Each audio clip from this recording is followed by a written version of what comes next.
why young men are leaving the Democratic Party. I found a video that pretty much explains how I felt on the situation, at least like the first little three seconds. I like to tap in and see what is going on, but I watch a few of it. But it pretty much sums up how I feel about the Democratic Party. It's young men of all type are leaving the Democratic Party, and for me, I will tell y'all just off the jump. For me, it's literally I've seen nothing pretty much change as a whole for the Black community since we started voting for the Democratic Party, which they say 90 years now, 90 years, and as a whole, I haven't really seen anything change. Like when I see progression as a whole coming from like a demographic of people, if you look at the Asians that came over, when they were getting prosecuted and all that stuff, they came over and now they're one of the richest groups in America.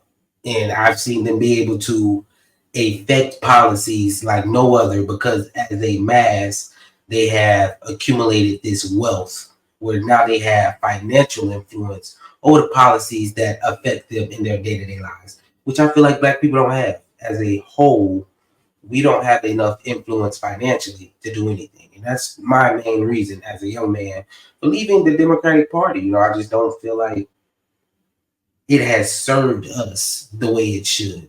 And it's not just leaving the Democratic Party. It's really not supporting the Democratic Party 100% just because we're Black and we're voting Democrat. Because I don't really care for the Republican Party that much neither, but you have to choose one or the other at this point. So that's just what we are. I feel like as Black people, we should be able to go to whatever side is actually going to give us something, actually do things that will affect us in our day-to-day lives, which I have not seen from the Democratic Party since we started voting for them. But let's go ahead and get into this first video.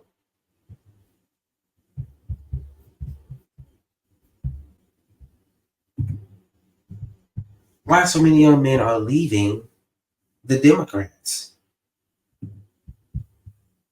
In 2008, 58% of young people leaned Democratic. 2012, 53%. And in the last two major election years, that percentage held steady at 55%. But in 2023, that number dipped below 50% for the first time since 2005. And you'll notice right here, they've started to lean more Republican. And that's partly because of one specific group: young men.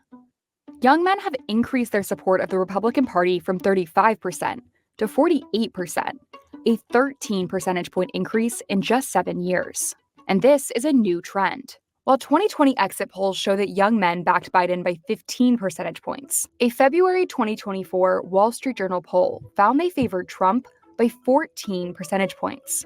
And this loss of young male voters is a major issue for the Democratic Party going into November. The question now, can Kamala Harris bring some back? Here's what's driving young men to support Republicans and what it could mean for the presidential election to come. America great again. When we ask young voters, as y'all see the numbers are showing that a majority of young men are leaving the Democratic Party. In this video, it goes into why. Like I just want my reasoning before the economic portion. 100% is why. And as you've seen, I did vote for Biden in his election. He won. I voted for Biden, and I didn't see anything come from it. I did see our economic positioning go down with inflation rising. The dollar's not going as far. My spending dollar isn't going as far as it was a couple years ago. So, yeah, just straight up. Voters, what issue is most important to you when you go to cast a vote? Among young men, it's the economy. Among young women, it's abortion. 17% of men say the economy is the most important issue, followed by democracy and immigration. Whereas for young women, the top issue is abortion, by a lot. Why is this happening? Well, we put the reasons into two different buckets. One is the life experiences that young men and young women are having, those life experiences are diverging. Young men without a college degree have seen the greatest decline in labor force participation. Meanwhile, a record 87% of college-educated women are in the workforce. And today, women make up 60% of college graduates. This division that we're seeing between young men and young women, it goes beyond who they're going to vote for Congress or president. It goes to a range of policy issues. So then let's look at what the government is offering. The Biden administration has moved to forgive federally funded student loans. That affects young women more than young men. Y'all, I thought that was going to affect me too. Obviously, it didn't. I don't know who was getting the federal student loans forgiven. Literally, I don't know who was it. I had a thesis. It was that ICDC college, get connected for free. Education connection type folks who got theirs, who got theirs forgiven, but me, mine didn't get forgiven. So, as they say though, men and women are voting for totally different reasons at this point. Men, 17% of men feel like the economy, and a way larger group of females are voting purely off of abortion. Everyone's inclined to how they feel. Women vote for how they feel, so men can vote how we feel. And especially with the student loans thing, he just showed that it affects women more proportionally than it does men, especially since men aren't going to college as much. So now it's really, when it comes to picking your party, what actually affects you in your everyday life. I can't blame a woman or a female for voting the way they vote, because certain things affect them in their everyday life that does not affect me. So if they vote Democrat because they feel the Democrats are skewing towards improving their lives, hey, that makes perfect sense to me, personally. I don't know about y'all. To me, it definitely makes sense. So I feel like I need to start doing the same thing and voting for policies that are going to skew to affect me more proportionally than, everyone else. During the 2019-2020 school year, 49% of female undergraduate students took out loans, compared to only 42% of male undergraduates. And 66% of all student debt is carried by women. The young women favored forgiving student loans by 45 percentage points. The young men were about equally divided. I mean, that's a big difference. Dang, only 2%. That is a crazy difference. I wanted my student loans forgiven. I don't know about y'all. Meanwhile, young men support extending Trump's tax cuts by 23 percentage points, which cut the corporate tax rate and reduced some individual income tax. And now, because of our tax cuts, you can keep more of your hard-earned money. But women oppose the proposed extension by 20 percentage points, a full 43-point difference. That's data that goes like this: young men headed in one direction and young women in the other. That's a big difference.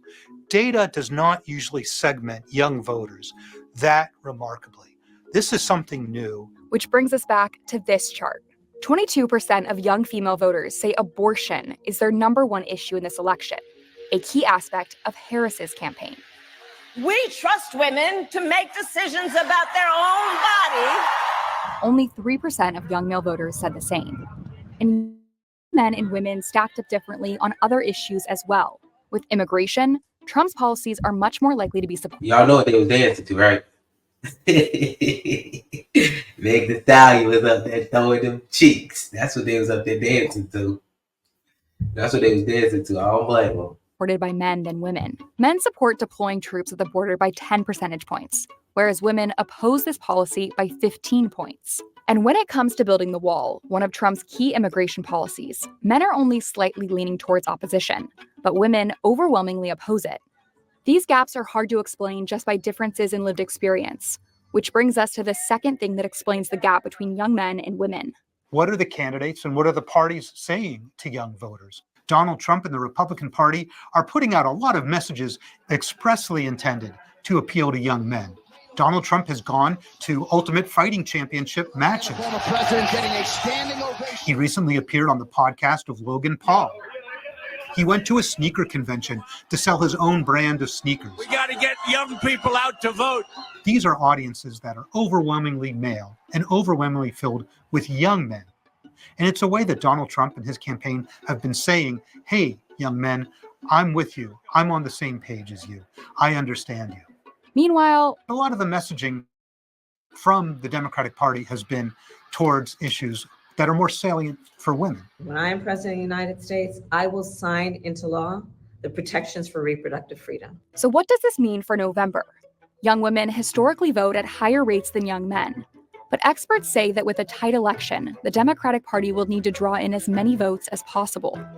The next challenge for the Republican Party will be figuring out how to turn these young male supporters into actual voters. Hey, as y'all see, it is literally night and day when it comes to how young men and young women are voting. Night and day. I think we're all finally starting to get away from voting because our parents tell us to vote. You know, they tell you to vote the way that they want to vote. But we're old enough now, the way we're all trying to now start figuring out our own path, our own ways, how we're going to do this, how we're going to do that, which has led us to actually look at politics and say, well, I understand how this side looks at things, but it does not affect me in my everyday life. And the things that I feel like are affecting me in my everyday life aren't being talked about at all or overshadowed. Like the examples given in this video itself is just, shows straight up. It shows straight up how things are just not, we're not voting for the same reasons. Which I don't feel any type of way about it. I'm voting because of economic things. That's how I feel like that's not even how I feel. That's what I'm going to vote on for now. I'm not gonna lie, I feel slighted, even with the student loans things. If you know me, I'm telling you, I was dancing up and down when Joe Biden said, I'm going to forgive student loans. I was jumping up and down, 10 feet down for Biden. I'm dancing. And go back and look at the videos. I'm dancing for Biden over the student loan forgiveness thing, which it did affect women more proportionally than men because they take out more student loans and they do all this. And of course, the Democrats also with the reproductive rights for women, that's a very high important topic to them. So that's what they're going to run on. For me, it's the economics. And like I said, Trump's tax cuts, I felt those. I'm not going to lie to you. I felt those. I was a working person. I was a working man. I actually had a job then. So I actually was able to see how those were going into my pocket. I'm not going to keep this too long because I am on vacation. So we going to go ahead and move on. So make sure y'all like, subscribe, and leave a comment.